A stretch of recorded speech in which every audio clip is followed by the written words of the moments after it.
What's up, everybody? Welcome to Limited Level Ups. Today, we are diving into the State of the Format Address episode for Foundations, getting you up to speed on the format, fill you in with all the info you need to know to crush your next draft. And I gotta say, first things first, I think this episode is going to be pretty straightforward. Foundations, not that complex of a set. Most of the archetypes are very what you see is what you get. There's not a ton of overlapping synergies like we saw in something like Duskmourn, for example. Fittingly, for a set called Foundations, my aim for this episode is really just to make sure that you walk away with a good understanding of the fundamentals of what's going on in this set. I think we're in for a lot of here are the good decks, and here are the good cards, and here are the bad decks, and here are the traps you don't want to fall into. And, especially that last part, traps. I think more than any other set in the past 2-3 years, there's a lot of not very good cards in this set. And it can be kind of easy to put them in your deck, thinking, okay, this card isn't that bad. And I think a lot of people are losing a lot of equity because they're just putting too many junky cards in their deck. So definitely going to want to cover that. Let's just jump in. So to kick us off here, I want to give my bird's eye view of what's happening in this format regarding color rankings and archetypes. It's pretty clear to me that the best colors in the format are white and black, and the worst color by a fair margin is green. We're going to deep dive on each color here in a few minutes, but just to lay it out quickly, white and black have a really deep roster of commons and uncommons. Both have good creatures, good removal, and I think even more importantly, their themes work very, very well in this set, more than the other colors. Like Black's sacrifice theme it has is, I think, probably the strongest theme in this set. I've been really, really impressed with the Black sacrifice stuff. The white decks with their token makers and their life gain synergies and their flyers, like that stuff all works really well. And then on the opposite end of the spectrum, you got green, where it doesn't have a lot of good commons. In fact, it has a lot of really bad commons. Green, of course, has Llanowar Elves, and Llanowar Elves is solid, but not even in the top 10 commons in this set. This set has a lot of really powerful commons. In the middle, we've got blue and red, and I personally like blue a little bit more than red. I know some people have the opposite opinion, but either way, they're both solid colors. Definitely closer to black and white than to green. I'm very happy drafting red or blue. And I think, honestly, like the week 1 and week 2 tip that I would give you before people catch on is just you don't need to draft green, and don't be pulled into green for Llanowar Elves or some solid looking uncommons. I think if you just stick to the good colors, try to gravitate towards black and white and draft blue and red when they're open, that's going to get you a lot of the way there. It's got me a lot of the way there, and this format's been really, really kind to me. I'm hovering around like a 72% win rate in best of 1 over 15 drafts or something, and I've really just been sticking to that. I really haven't touched green too much. When I have touched green, it's been in a deck that was kind of lightly splashing green. Odd thing to say, splashing green. Or I just had a deck that happened to have a lot of really good green rares. And then moving into talking about the archetypes at a glance, that color ranking really bleeds into what I think the best decks are, as in there are no green decks in what I'm considering the top 5 decks of the format right now. Like all of the green decks are in the bottom 5, which is kind of damning and not a good place to be. But let's talk about those top 5 first. So I think the 2 best decks in the format, kind of neck and neck for me right now, are blue-white flyers and red-black. I almost don't even want to give red-black a qualifier because, it's kind of billed as like an aggro deck because it has the raid mechanic. Red-black is where you see the most cards with raid, which is if you've attacked, you get a thing. But I've drafted red-black a lot of ways. I think it's very flexible. Like I've drafted it as a control deck with a ton of removal and some card draw. I've drafted it as a base black sacrifice deck. I've drafted it as a steal and sacrifice deck where you're using the active treason, involuntary employment to steal your opponent's things and sacrifice them. Like that kind of deck works very, very well in this format. And just like the colors, we're going to deep dive on some of these archetypes a little bit later. But I do think it's kind of nice that the top 2 decks in the format right now, red, black, and white, blue, they span 4 colors, right? So it's not like, well, everybody's fighting for black and you have to draft black because that's the best color. I'm happy starting in any color that isn't green because I'm pretty confident I can direct my draft towards some sort of deck that is quite strong. And then past that, I really, really liked blue-black control. The Signpost Uncommon, Dreadwing Scavenger, this is currently on 17 lands the top winning uncommon in the set. So this is the 1 black-blue 2/2 flyer. When it enters or attacks, you draw a card, then discard a card. And if you have Threshold, which is 7 cards in your graveyard, the creature gets +1/+1 and has Death Touch. Fantastic card. We'll talk about this deck a little bit more in a bit. And then the other 2 decks in my top 5 are black-white life gain and red-white aggro. And I think the unfortunate thing that's really compounding green not being very good is its signpost uncommons are not that strong. Like Good Fortune Unicorn, for example, which is the green-white one green-white for a 2/2. that says whenever another creature you control enters, put a +1/+1 counter on that creature. I mentioned traps in the intro to the episode, and I think Good Fortune Unicorn is a card that I would classify as a trap, as in people are taking this quite early. If you look on 17 lands where people are drafting it, and I don't think the card is particularly strong. One problem, of course, is the 3-mana card that dies to Burst Lightning and Stab. But yeah, just the weakest uncommon here. Red-green gets Ruby Daring Tracker, which is the red-green 1/2 haste that taps for red or green, and then when she attacks, if you've got a 4-power creature, Ruby gets +2/+2. This one I actually don't mind. This is my favorite of the green signposts. And then I am very sorry to say, for Dom lovers, OG Dominaria lovers, Tatiova, Benthic Druid it's just not it in 2024. I'm not saying this card's terrible, but it's not the A-, B+ level card that it was back in Dominaria. It's got a great ability. I'm not going to deny that. That landfall, when you play a land, you draw a card, gain a life, that's great. But a 5-mana 3/3, that's a really, really tough pill to swallow in 2024 limited Magic. Anyways, we're going to move on to getting a bit deeper in what each color offers you at common and uncommon, but just like with my tip a second ago where, you don't need to be drafting green at this point in the format, I would try to be getting into black-red or blue-white or blue-black, one of those top 5 decks that I mentioned. And thankfully enough, if you just don't take green cards, you will naturally end up in those decks a little more often. So moving into talking about each of the colors, I want to just break down what they offer, the cards you want to look out for. Starting with white here, like I mentioned, white's got a healthy handful of really good commons.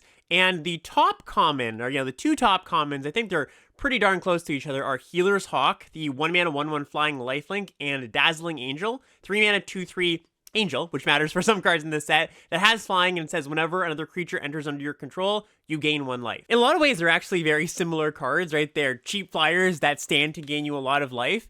And that, just in and of itself, is very good. Not only is this going to play into the set's life gain themes and the flyer themes, but like I mentioned with the blue-white flyer deck being one of my favorite decks in the format, I think it's just a good strategy. Like, this is very back-to-basics Magic. The plan of having a blue-white skies flyer deck really works here. And in those kind of decks, those mostly flyers playing a tempo game kind of deck, a flyer that gains you life is just exactly what you want. Because when you're facing a red-green deck, your opponent's got like 2-mana 3-power creatures and 3-mana 4-power creatures, that deck is going to kill you quicker than you can kill them. So that life gain really pads out your life total, helps you race against those bigger ground green decks, for example. And yeah, Healer's Hawk and Dazzling Angel play excellent in those plans. And then past those two, also a very good card here, Helpful Hunter, the 2-mana 1/1 cat that when it enters, you draw a card. Also helps out the ground game for these flyer decks, just, having a chump blocker that you don't mind blocking with. And once again, the creature type matters here ever so slightly. Cat is a slightly supported creature type on a rare or two.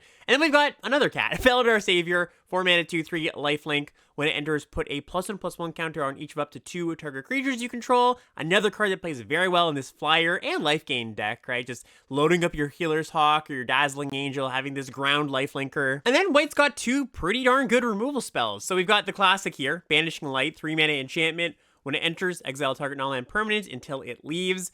And a card that I've been really impressed with, much better and much closer to Banishing Light than it might seem, Luminous Rebuke. So this is the 5-mana instant that destroys target creature. This spell costs 3 less if you target a tapped creature.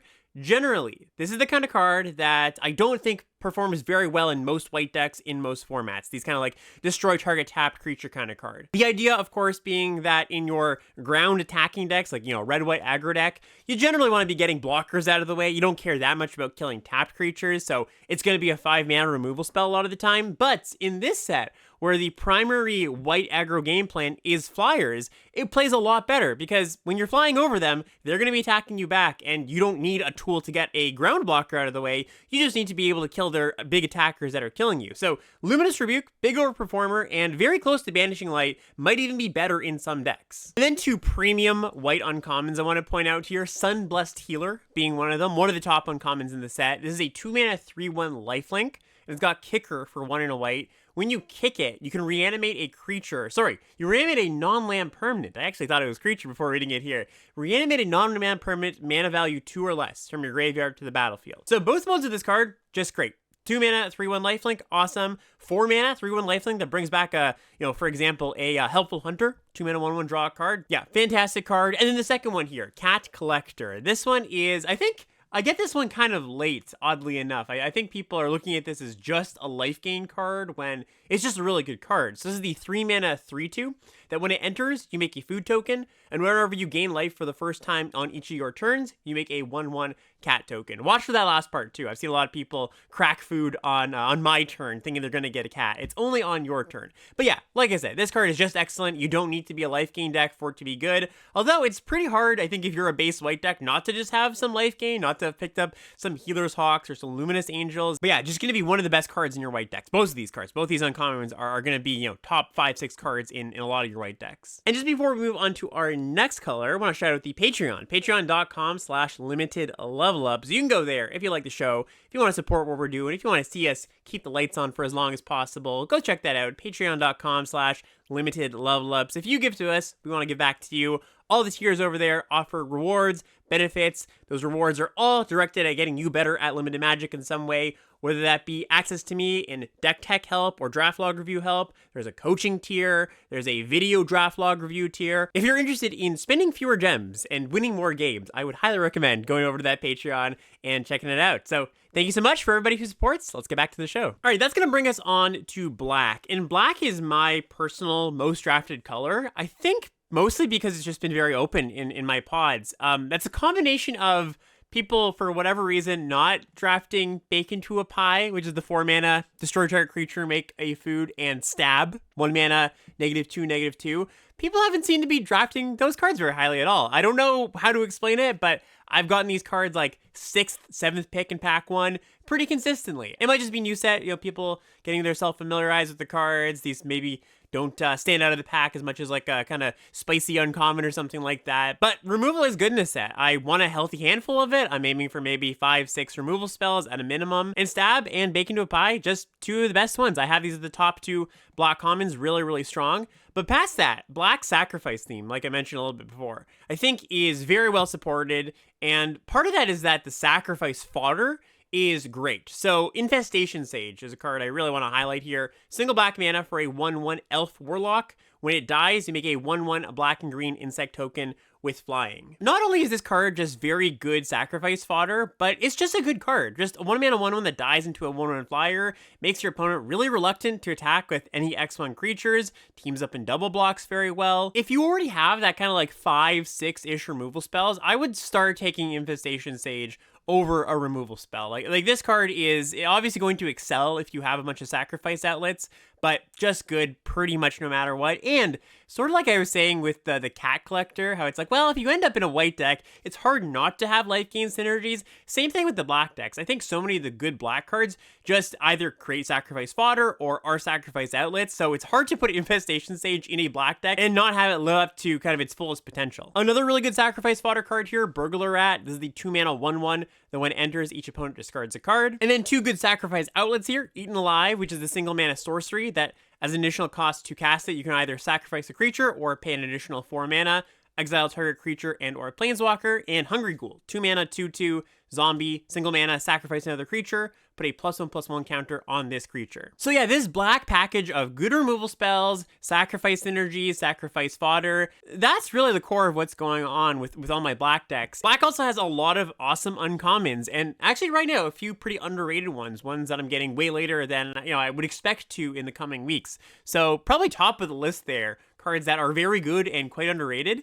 Vampire Gourmand. This is the 2-mana 2/2. Whenever this creature attacks, you may sacrifice another creature. If you do, draw a card, and this creature can't be blocked. So sacrifice a Burglar Rat, cash that in for a card, sacrifice an Infestation Sage, make your token, this draws 2 cards off of it. Next up, we've got Vampire Nighthawk, a classic hero. 1 black for a 2/3.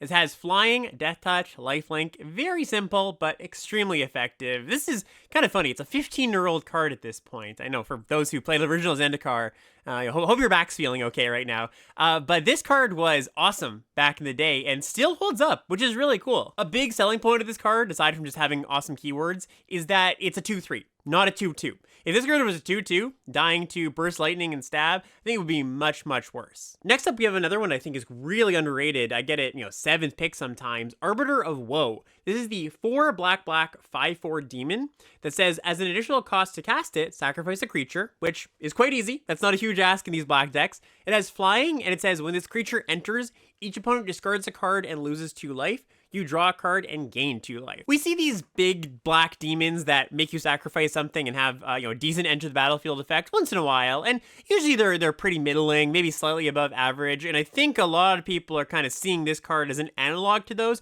This one's much better though. As long as you're sacrificing something you don't mind sacrificing, like a Burglar Rat or an Infestation Sage, it's a 3-for-1, right? It's a 6 mana 5/4, you draw a card, they discard a card, and that drain is giant too. So this is a card that I take really highly. I do think it gets a little bit worse in multiples. You can't have too many. 2 is probably my maximum, but yeah, really great card. And like I said, one that I think people aren't drafting very highly right now. Tragic Banshee, another great one here, 5 mana 5/3. Has Morbid, says when this creature enters, target creature an opponent controls gets -1 and -1 until end of turn, and if a creature died this turn, that creature gets -13, -13 instead. In the past, Morbid has been kind of hard to turn on. It's been one of the mechanics that looks a lot better than it actually plays out, but I've actually found that in these black decks, it's on most of the time. Like, you attack with your Vampire Gourmand, great. On turn 6, you cast a Stab to kill something, and then cast a Tragic Banshee to kill a bigger thing. And even the times when, it is a little bit awkward, there's often going to be an X1 creature, a Healer's Hawk, a Llanowar Elf, something to pick off. And then we have some premium sacrifice fodder here. Infernal Vessel. This is the 3 mana 2/1 human cleric that when it dies, if it wasn't a demon, return to the battlefield under its owner's control with 2+1/+1 counters on it, it becomes a demon. I think this card is a little bit worse than Infestation Sage and a little bit better than Burglar Rat, if you want to just kind of gauge how good the sack fodder options are. We've also got Hero's Downfall, 3 mana instant, destroy target creature or planeswalker, kind of the intermediary between Bake Into a Pie and Stab. I think about as good as both of those. And now that we've gone through all of Black's commons and uncommons I want to highlight, I want to bring your attention to Fake Your Own Death, a card I want to talk up quite a bit. So this is the 2 mana instant. Until in a turn, target creature gets +2/+0 and gains. When this dies, you return to the battlefield tapped under its owner's control, and you make a treasure token. Just think about all the creatures we just went through that have good enter the battlefield or death triggers. Infestation Sage, Burglar Rat, Tragic Banshee, Arbiter of Woe. Like, all these cards play super well with Fake Your Own Death. Usually you are using this in combat. You're attacking in with like your Infestation Sage and your Burglar Rat, and your opponent goes, okay, let's see what they have. They block, you get to cast it, you get to make them discard another card with their Burglar Rat, so that's all good fun. But you can also just cast it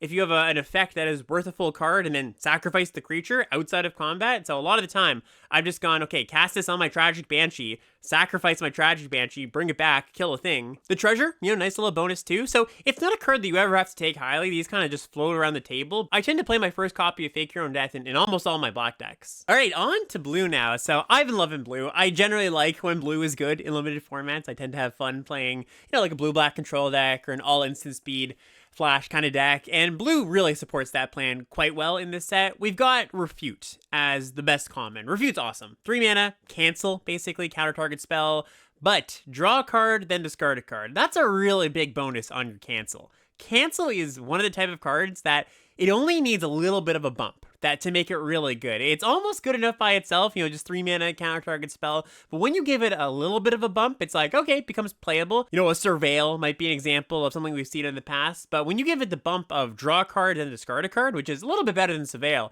yeah, turns into a top common. I'll generally play as many copies of this card as I can get. Just like in general, when you have counter spells, it plays better when you have other instant speed things to do with your mana, so that if there's nothing worth countering, you can still do something with your mana. But kind of sound like a broken record at this point. Just like the white decks are hard to get away without having good life gain, the black decks hard to get away without having good sacrifice stuff. I think what blue's theme is, what blue does, is just playing at instant speed very well. And if you're just taking the good blue cards, it's pretty difficult to not end up with, I'd say, 10 cards with flash or are instants. 2 cards that I really like that are instants, think twice. 2 mana, instant speed, draw a card, flashback for 3 mana. And this is a card that is better in like a blue-black deck where maybe you're filling your graveyard, you have a little bit of self-mill, a little bit of surveilling. But I think generally just plays well in any slower blue deck. And then Uncharted Voyage, the 4 mana instant, target creature's owner puts it on the top or bottom of their library, you surveil 1. These kind of spells, always pretty good, always pretty underrated too. They go a little bit later than if I was drafting at a table with 8 Alexes, for example. So nice little treat that blue gets. You get this a little bit later than some of the other removal spells. Last standout blue common to point out here, Big Fin Bouncer. This is the 4 mana 3/2. When it enters, return target creature and opponent controls to its owner's hand. Turns out Manowar, still good when you add initial mana onto it, right? You get an extra point of power, which is, minor. But just killing a token, bouncing a big green dummy. This card alone, I think, is one of the reasons green kind of suffers. Because, when you play your 6 mana big green dummy and your opponent Big Fins bouncers it, that's not a good place to be. Notably, I'm not including Tolarian Terror on this list of top blue commons. So right now, if you're just looking at 17 lands, Tolarian Terror is actually performing extremely poorly, as in like a D level card. By the way, let me read this out for folks who have not played with Tolarian Terror. Tolarian Terror is a 7 mana 5/5 that has Ward 2, and it says the spell costs 1 less to cast for each instant and sorcery in your graveyard. I think it's a solid card, and I think that the stats are probably underrepresenting it a little bit, because from what I've seen, people are playing this card when their deck has like 8 instant or sorceries, and I think you want to be more in the neighborhood of 11, 12 to really get good value out of Tolarian Terror and make it a 4 mana card on average. But I also think that this card is just worse in this format than it was in Dominaria United, where it was a really great card. A few factors that make it worse. One, no shore up, right? No single blue mana, give something hexproof, untap it. That was a huge asset to Tolarian Terror, and we don't have any similar card. I guess we have Snakeskin Veil if you're in blue-green, but blue-green spells is not a deck that I think ever really comes together. And the second thing here is this format just has a lot of tokens, a lot of things gumming up the ground. So your 5/5 vanilla kind of just gets chumped for a few turns as your opponent's flying over it, or setting up their like sacrifice engines. Infestation Sage is a pretty good card against Tolarian Terror, just your 1 mana card, blanking it for 2 turns, and often you're sacrificing your Infestation Sage and the flyer in the process getting a little bit of value. So yeah, I don't think Tolarian Terror is unplayable or anything, but I wouldn't look at it as a premium blue card, and I wouldn't consider playing it unless I have like 9 spells at a very minimum. And let's take a look at blue's uncommons. I love blue's uncommons. All of them are bangers, honestly. So the first one here, Mischievous Mystic, 2 mana, 2/1. Flying, that when you draw your second card each turn, create a 1/1 blue fairy creature with flying. Worth noting, be careful. Anytime this text comes up, whenever you draw your second card each turn, it's very easy to shortcut this to whenever you draw a card, because often on your turn, you've drawn a card for turn and you cast your, fleeting distraction, single blue mana, draw a card, something gets -1. You're like, oh, I make a fairy. Very easy to shortcut to, oh, that also works on my opponent's turn. Of course it doesn't though, because you don't have a draw step on your opponent's turn. So do be careful of that. I've seen people mess that up. Anyways, this card's excellent. 2 mana, 2/1 flyer, stands to just pump out fairies the rest of the game. It's a must kill. It's an awesome card. Another one that is on par in my opinion, Feybloom Trick. 3 mana instant, make 2 1/1 fairy tokens with flying, and when you do, tap target creature an opponent controls. This is another really great spell for that kind of like instant blue package that I was talking about. Just a great rate. 2 flyers, 3 mana, tap something, gain a little bit of life, or push a bunch of damage. Spectral Sailor, another one that I love. This is a single mana 1/1 flash flyer that you can pay 4 mana to draw a card. So again, just another thing that plays very well with that package of instant spells. And Micromancer, another Dominaria alumni. This is a 4 mana 3/3. Then when it enters, you can search your library for an instant or sorcery card with mana value 1. Reveal it, put it into your hand, then shuffle. At its best in blue-black, I think, because you can go get Stab or Eaten Alive. But blue-red, you get Burst Lightning. In mono-blue, you get Fleeting Distraction. In green, you get Snakeskin Veil and Bushwhack. White is probably the worst color for Micromancer. You get the white damage prevention flying combat trick, and Joust, which is the single white mana, deal 3 to an attacker or blocker. Still options there, but generally, getting a combat trick with Micromancer, kind of whatever. And Joust is nice, but it's not as good as like some of the other removal spells I just mentioned. As far as the counts of how many spells you need to comfortably play Micromancer, my bare minimum is 2, and I'm really looking for 3.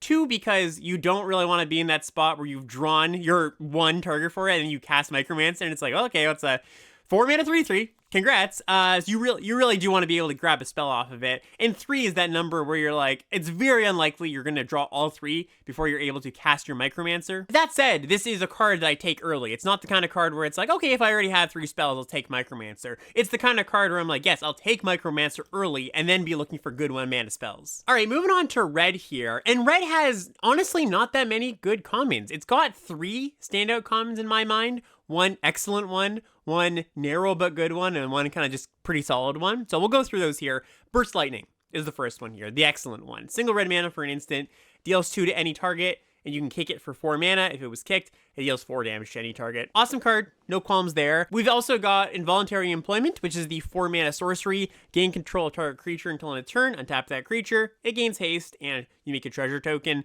This is really just a red-black card. I mean, you can play it in your most aggressive, like red-white aggro decks, for example, but it's not going to be an awesome card there. It's really only going to be good when you've got the black sacrifice outlets and the steal and sack plan, like I mentioned before, really good. I think there's like a good density of sacrifice outlets. This being at common as opposed to uncommon where we usually see these effects really makes a big deal. Means that you can pretty consistently get one if you want one. And then Gorehorn Raider. I think this one's flying under the radar a little bit. This is the 5-mana 4/4 that has Raid. When it enters, if you've attacked, it deals 2 damage to any target. It's unfortunate that Red's best common creature is a 5-drop. Really, you want the 2-drops in your red decks to be where the power lies. And unfortunately, Red's cheap creatures just aren't all that good. So we've got Fanatical Firebrand, which is the single mana 1/1 haste that you can tap sack it to deal damage to any target. I like this card just fine, but I don't love it in multiples. It's definitely a card that gets worse in multiples. 1 is usually where I settle, and I don't take it very highly. Courageous Goblin is one that I do like in specific decks. The 2-mana 2/2, the one that attacks if you control a power or 4 or greater creature, it gets +1/+0 and gains menace. This one's good, but only supported in certain decks. We've got Axguard Cavalry, the 2/2 for 2, that taps to get Tunneling Haste. Very mediocre. And Firebrand Archer, the 2-mana 2/1 that whenever you cast a non-creature spell, it deals 1 damage to each opponent. Also very medium. Goblin Surprise is an interesting card. So this is the 3-mana instant. You either make 2 1/1 goblins or your creatures get +2/+0 until end of turn. I see this as a blue-red card or a red-white card. Blue-red because it's a spell that makes creatures, and red-white because you're generally going pretty wide in red-white. But I also sort of see this as a collect 'em all. In any red deck, if you can get a good handful of them. Like, I think the more Goblin Surprises you have, the better the next one gets. Like, I played red-black with a package of 5 of these. Kind of just got all of them at the table. Nobody really wanted them. And that was pretty good there. Mind you, I was slightly propped up by the fact that this is okay sacrifice fodder. Not great sacrifice fodder. Paying 3 mana just for 2 tokens that you're going to sacrifice. Like, that's, fine, passable, but nothing I'm excited about. But yeah, I do think that if you've got 4 or 5 of them, I would just kind of shove them in a deck and play them. The first copy, not going to be great unless you're already going wide, I would say. Then we move to Red's uncommons. Red's got 2 pretty solid removal spells in Abrade. The 2-mana instant, deal 3 or destroy target artifact, and Fiery Annihilation, 3-mana instant, deal 5 to target creature. You get to exile up to 1 target equipment attached to that creature, and if that creature would die, exile it instead. Kind of funny to compare these two to Burst Lightning. I think that Abrade is clearly worse than Burst Lightning. I'm actually surprised that they made Abrade the uncommon, Burst Lightning the common. I think intuitively I would have had those swapped. And I think that Fiery Annihilation is neither worse nor better than Burst Lightning. It's kind of just different. And then we've got some pretty solid creatures. So Heartfire Immolator. This is the 2-mana 2/2 prowess that you can pay red and sack it to deal damage equal to its power to target creature or planeswalker. This is another card, sort of like Cat Collector. I think people read this card and go, oh, it's a prowess, like blue-red spell. This is just a good card. 2-mana 2/2 that, even if you're not like a spells deck, it's going to get buffed once in a while, and then you can sack it just to deal some damage. Obviously, if you are a very spells-heavy deck, it gets a lot better. But yeah, a card that I get quite late, and I would only assume that that's because people aren't viewing this as just a generically good card. We've also got Battlesong Berserker, a souped-up Most Valuable Slayer. 4-mana 3/4. Whenever you attack, target creature you control gets +1/+0 and gains menace until end of turn. Very effective. Found this one to be pretty good. And Dragon Trainer. This is a 5-mana 1/1. Enters the battlefield, you make a 4/4 flyer. 5 mana for 5/5 worth of stats across 2 bodies. You can sacrifice the 1/1. You can maybe bounce the 1/1 to recast it. Yeah, just a pretty solid card. So yeah, red overall, I found it more of a support color. I haven't really found any drafts I've had so far have the density of good red cards where I'm like, most of my cards are red and I've got some other color. Generally, when I've played red, it's been like a black support color, a blue support color. So yeah, the stamp I would put on red is it's got a handful of really good cards, but you just don't want to fill your deck with the junky red cards, which I think there are quite a few. All right, and finally, we do get to green. So I want to kind of break down how I'm seeing green right now, what its strengths are, what its weaknesses are, when you should be in green. Like I mentioned, I think for the first week or two, if you literally never touch green, it wouldn't be a problem. I think there is enough people out there that don't quite have a pulse on what's going on, that are just willingly going into green. second picking Llanowar elves and stuff like that, and being like, yep, we're green, leaving the other good colors to be drafted that I don't think you need to. But sometimes you open a good rare, a Vivian Reed or a Spinner of Souls. Like, these are cards that do pull you into green. And kind of funny enough, I think that green is better at being an aggressive kind of stompy deck rather than being a ramp deck or a deck that you kind of traditionally think of as a green deck. At the common and uncommon level, the big things to ramp into are not particularly strong. We've got Quake Strider Ceratops at uncommon. This is the 3 green, 12/8 vanilla. Kind of whatever, not all that exciting. And the Honey Mammoth variant, Apothecary Stomper, 6 mana 4/4 vigilance. When it enters, you either gain 4 life or put 2 +1/+1 counters on target creature you control. Generally this kind of card is pretty good. The 6/6 that comes in and gain 4, but when you have to choose between the two, makes the card substantially worse. So there's just not that many incentives to being like a big over-the-top ramp deck. Instead, I think if you do find yourself in green,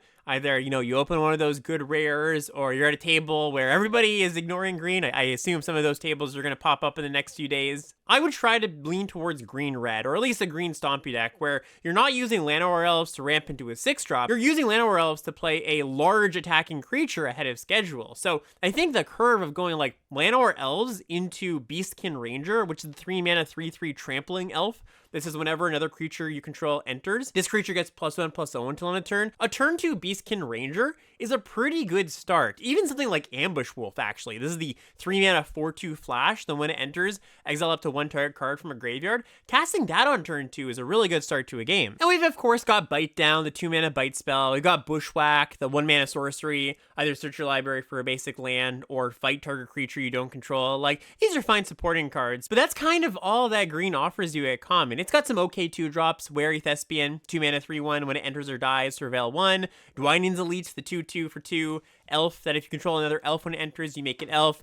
Obviously only an elf card. You want to have somewhere in the neighborhood of, I would say, 5 or 6 elves before I play this. And I do think a saving grace for green is that its good uncommons support this stompy plan really well, more than like a ramp plan. So just to call some out here, Felling Blow, this one's just a good card. This is the 3 mana sorcery, put a +1/+1 counter on target creature you control. Then that creature deals damage equal to its power to target creature an opponent controls. Affectionate Indrik, good top end card, 6 mana 4/4. When it comes in, it fights something. Mild Mannered Librarian, I really like this one. This is a single mana 1/1 that you can pay 4 mana to make it a werewolf. Not that that matters, but you make it a werewolf and you put 2 +1/+1 counters on it and you draw a card. Only activate this once. Elvish Regrower, 4 mana 4/3. When it comes in, return a permanent card from your graveyard to your hand. Nessian Hornbeetle, really premium 2-drop. 2 mana 2/2 that at the beginning of combat on your turn, if you control a 4 or greater power creature, you put a +1/+1 counter on this creature. Eager Truffle Snout, a pretty good stompy creature, 3 mana 4/2 trample. Whenever this creature deals combat damage to a player, make a food token. Another card that's pretty good to ramp into on turn 2 with a Llanowar Elf. And then there's Overrun, which is 4 green sorcery. Creatures you control get +3/+3 and gain trample until end of turn. I think this card is playable in a green stompy deck, but I do think probably fairly overrated. Overrun's the kind of card that you remember the times when, you crushed with it or your opponent crushed you, but don't remember the times when, your opponent killed your creatures and it did nothing. Generally, in these green stompy decks, it's more about getting an undercosted big creature out quickly and having that pressure your opponent rather than going wide. So, playable card, I'm just kind of cautioning against don't pick it over these other uncommons. All the uncommons I mentioned before Overrun, I would take before Overrun. So yeah, just to kind of recap all this and put a stamp on green, I think it's the worst color in the format, pretty clearly. I don't think it's like Battle for Zendikar level of bad, which, for those not playing a decade ago at this point, that's the classic example of a set where green or, a certain color was just like stone unplayable. You never wanted to touch it. It's not that bad. I would maybe liken it more to red in Outlaws of Thunder Junction, where it's not a color I love being in. It's also not like, oh my gosh, you have green cards in your deck? What are you doing? No, I think there's definitely room for good green decks out there. But I draft it more as like a stompy aggro deck, because I think the good green cards lend themselves more to that than to a ramp deck. I guess the exception probably is if you do have Coma, the blue, green, 3, 8/12, ward, head trample, when it deals damage, you make a bunch of tokens. Like, that card would push me towards a ramp deck, certainly. But there's just not a ton of other green cards that incentivize that. All right, and that is going to bring us to talking about some of the archetypes. So on these first outing episodes, the State of the Format Address episodes, I don't generally go super deep on any particular deck unless there's like one deck that's crushing the format, and that's not the case in this one. But I do have some thoughts just here and there about certain decks. I just wanted to kind of scatter matter throughout the conversation. One thing, just one initial thought about how to conceptualize the archetypes overall, any of the 10-2 color pairs, is that, well, yes, there are some emerging synergies. When you pair your white cards and your black cards, you get a good density of life gain. But I think most of the time, the way you want to draft this set and be thinking about the archetypes is you're in a base color doing a thing, whatever that base color's thing is doing, right? Whether you black sacrifice or blue instance. And then your secondary color, as you pick up, whatever open color is in the draft, that kind of just supplements that initial plan. So if you are a black sacrifice deck, you start taking some black cards, and then let's say you notice white is open, you're not necessarily going to be like, oh, I've got black and white cards, now I'm the life gain deck. No, you're most likely going to be a little bit more, well, I've got this nice black core sacrifice package, now let's pick up some white cards that play well with that. So for example, there's the 3-mana 2/2 in white that comes with a 1/1 token. Like, that's the kind of card that I'm going to be wanting to play in my black-white deck because I'm a sacrifice theme. I'm not going to go all in on the life gain payoffs right away because often what happens is that black core of good black cards you drafted, they don't often care that much about life gain. And I think you can just apply this logic to most of the decks in the format. Now, there's a few that this doesn't really work with, but let's take blue-black as another example. I'm drafting this as a blue-based instant deck at first, and then, oh, okay, black is open. Well, I'm going to want to take the black removal spells to pair with my blue instants, rather than a lot of the black sacrifice cards, because if you've got a lot of instants and sorceries, those don't play as well with the black sacrifice cards. So I'm really thinking about my deck as almost like a monocolor deck, if you want to think about it that way. You're obviously going to end up with a secondary color, unless,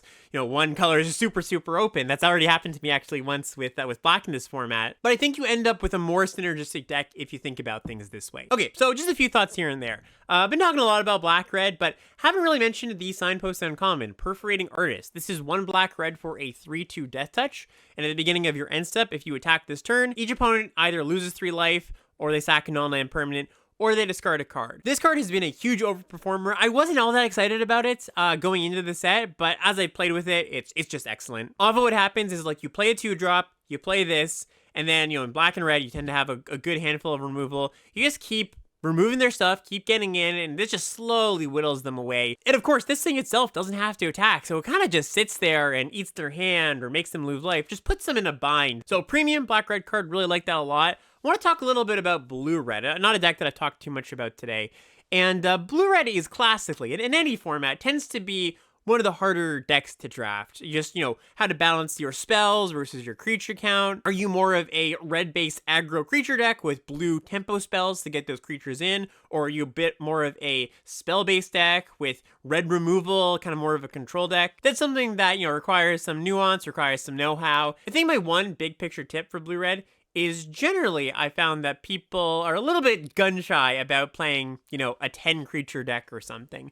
But a lot of your spells matters cards like Balmor or like Tolarian Terror, they're just not going to be good if you have the classic, 14-9 or 15-8 creature, non-creature split. I think I'm generally aiming for 12 creatures, 13 creatures in these decks. You can even go a little bit lower if your spells payoffs are very, very strong, where you just, play them and then cast a few spells and you're off to the races. Balmor specifically, which I'll read out here, blue-red for a 1/3 flyer. Whenever you cast a instant or sorcery spell, creatures you control get +1/+0 and gain trample until end of turn. This card in particular does want you to have, a lot of creatures, and Balmor pairs very nicely with Goblin Surprise. That's the make 2 Goblin 3-mana instant. So yeah, blue-red, I think it's a pretty solid deck. It just fell outside of my top 5. And it is a very hard deck to draft. Just getting the balance of spells and creatures, like I said, it can be kind of tricky. And then my final thought here on the archetypes is just talking about black-green very quickly, black-green elves.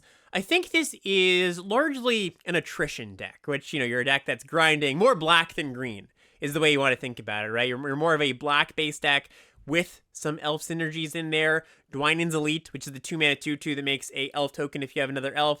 That plays pretty nice with the sacrifice themes. Wardens of the Cycle, which is the 4-mana 3/4 Morbid. If something dies on your end step, you can either gain 2 life or draw a card and you lose a life. This card plays pretty nicely in a sacrifice shell. This card in particular, actually, is not performing very well on 17 lands, very poorly. And I think that is partially because people are putting it in base green decks where they're doing, even trying to, doubling down on the mistakes, or it's like they're trying to be a rampy elf deck with this card in it, not going to play very well. You more want to use your elves as sacrifice fodder. If this thing's just sitting there and you're not getting the Morbid trigger, it's just not going to be good. So yeah, just think of your black-green decks as black-based decks rather than green-based decks. Unless green is just like super open. Like I could see you having a elf deck with a lot of cards that care about elves. Dwynen, the Uncommon Lord, 3/4 reach that gives your elves +1/+1. Maybe Elvish Archdruid, the rare, the 3-mana 2/2 that taps for green for each elf you control. If you have a lot of elf payoffs, then you can be more green. But I think most of the time you're just gonna have a couple. Wardens of the Cycle being one that will come to you if black and green are open. And that kind of deck really appreciates more black cards than green cards. All right, now I want to talk about a few individual cards, some odds and end. Broadly, I've sorted these into cards that I want to talk up and cards that I want to talk down. Starting with a rare here, Jada, Font of Hope. So this is the 2-mana 2/2 Flying Vigilance Angel that says each other angel you control enters with an additional +1/+1 counter on it for each angel you already control. And she taps to add a white mana. You can spend this only to cast angel spells. This is a really strong card, very first pickable. 2-mana 2/2 Vigilance Flyer, totally solid, but that ability, it kind of reads like a constructed commander ability. It's like, oh, my angel deck. But, we've got Dazzling Angel as one of the top white commons, a card you're going to be taking very highly anyways. Useful Valkyrie, another pretty good one if you're already in this space. 2-mana 1/3 Flyer, Angel. Whenever another angel enters, put a +1/+1 counter on this creature. And if you haven't played with Jada before, she gets really out of hand quickly, because even just one counter, like after you go Jada into Dazzling Angel, your angel's a 3/4, and now they have to deal with Jada and the angel. If they don't kill anything, your next creature comes with 2 counters, and it just, at that point, it's really hard for your opponent to overcome that. So yeah, another one that I've just seen pretty late, and I would first pick in a lot of packs. Probably the number 1 card that has shot up for me is Ravenous Amulet. I looked at this card during preview season and kind of thought, okay, I could see a deck once in a while that's sacrifice heavy enough that I really want this. But I've just been playing it in most of my black decks. So this is the 2-mana uncommon artifact that has 2 abilities. First one is 1, tap it, sacrifice a creature, draw a card, and put a soul counter on this artifact.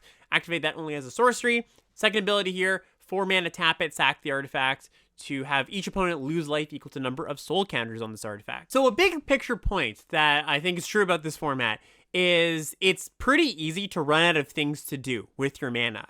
As in, this isn't a format like a lot of the formats we've had recently where you're just like, oh, my creatures, they draw me cards, and just naturally there's a lot of flood protection. Not the case here. I think if you aren't an aggro deck, you need to have ways to function as the game goes on, whether you're blue and you have card draw, or you're in black and you've got something like Ravenous Amulet here, or even like Macabre Waltz, the 2-mana, buy 2 things back from your graveyard, discard a card, like anything that helps you grind. I've heard a lot of people say that they're flooding quite often in this format, and that checks out for me because those things I just said are true. You just don't have a lot of natural mana sinks. So if you're an aggro deck, you don't worry too much about flood. You're just hoping to kill them before you draw too many lands. When your aggro deck gets to the late game and starts drawing lands, that's a failure of your aggro deck because it wasn't good enough pressuring, not a failure because you didn't include enough top end. Your solve for the aggro deck isn't to include card draw. It's just to make sure that your aggro deck is good enough to kill early. But if you're not an aggro deck, yeah, you really do want to bake in, like, I would say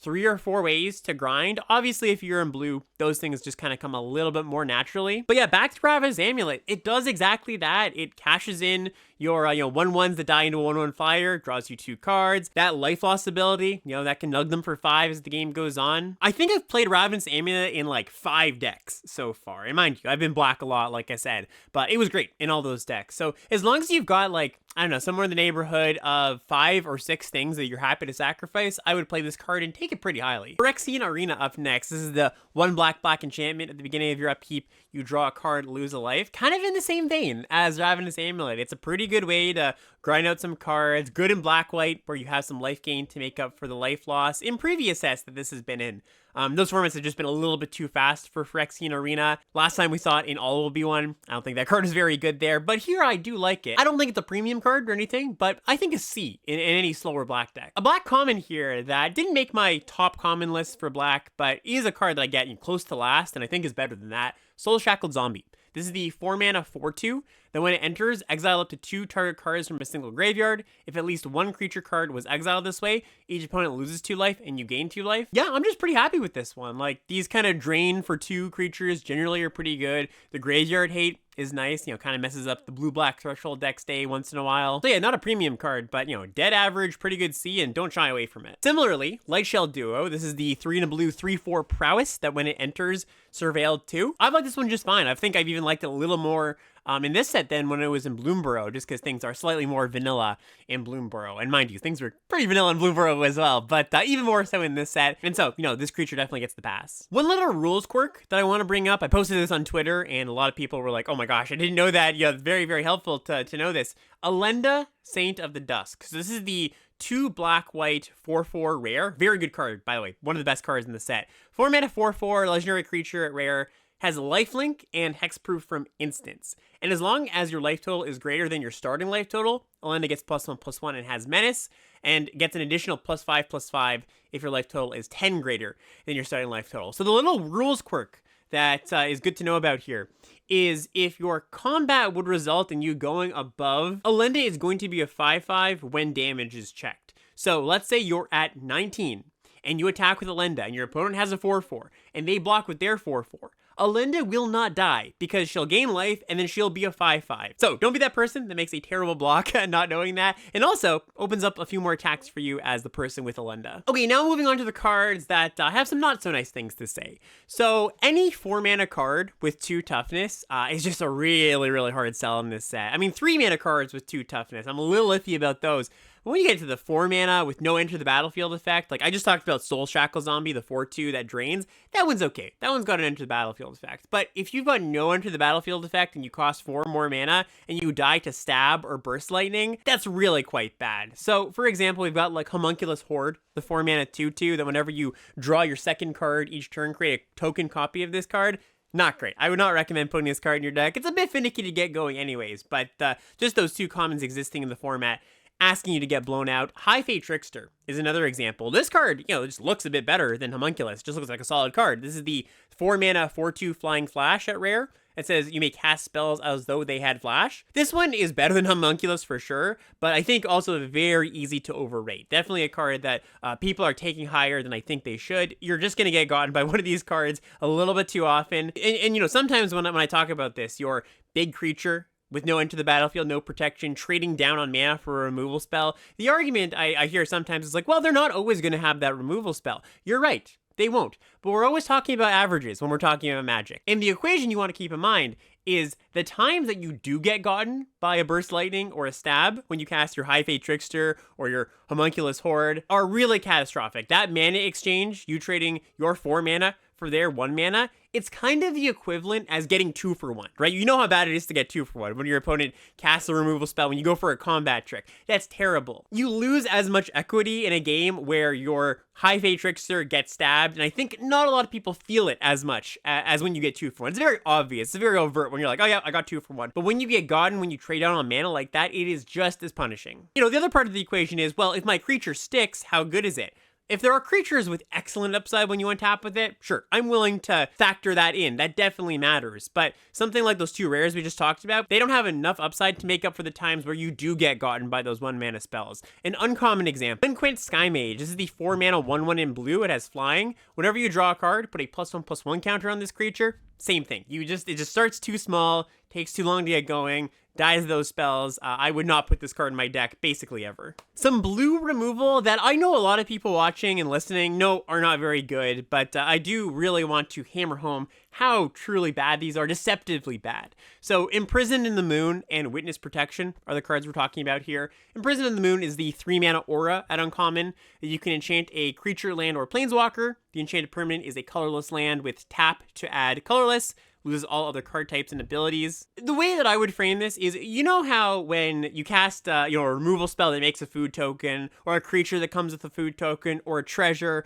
or just a little something, how good those cards are? Kind of deceptively good in a lot of ways. That's Imprisoned in the Moon, but the opposite. Ramping your opponent is really, really, really bad. And on the later turns of the game, sure, it's not going to affect them that much, but sometimes it does. Sometimes they're able to use the mana. They have card draw in their deck, and you never ever want to cast this on turn 3, turn 4, turn 5, when they can actually use the mana, help them double spell. Maybe they're missing a land drop, and you turn their creature into a land and lets them cast their 5 or 6 drop. Going back to the whole equation of like, how bad is it when the card doesn't work out for you versus what does it provide you when it does work out for you? When this card works out for you, the best case scenario, you get to kill their bomb with it. You're like, okay, that's pretty good. But having this as one of the cards in your hand as you're just like sitting there waiting for the opponent's bomb to come down and saying like, I'm just gonna cast this on my opponent's best creature. I can't cast it earlier, but at least it's removal. That's not a winning strategy. Just play any other card. I promise you will be better than Imprison of the Moon. To give you some stats, some 17 land stats to back this up, this is winning at lower than 50% for 17 lands users, which is really, really, really bad